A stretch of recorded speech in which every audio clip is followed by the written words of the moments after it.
Yan. Kung inyo pong makikita, ito yung mga lumang daang bakal nung panahon ng ikalawang digmaan na nagbuhat pa sa San Fernando, Pampanga.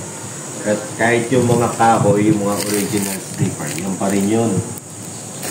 Yung panahon na yun. At kung makikita natin ang ilalim ng tren na ito, makikita mo na magaganda yung klase ng bakal na ginamit sa bagon na ito.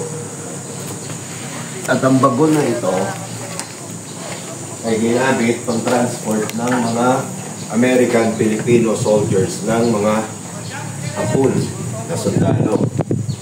At kung dito makikita nyo yung bukas na pintuan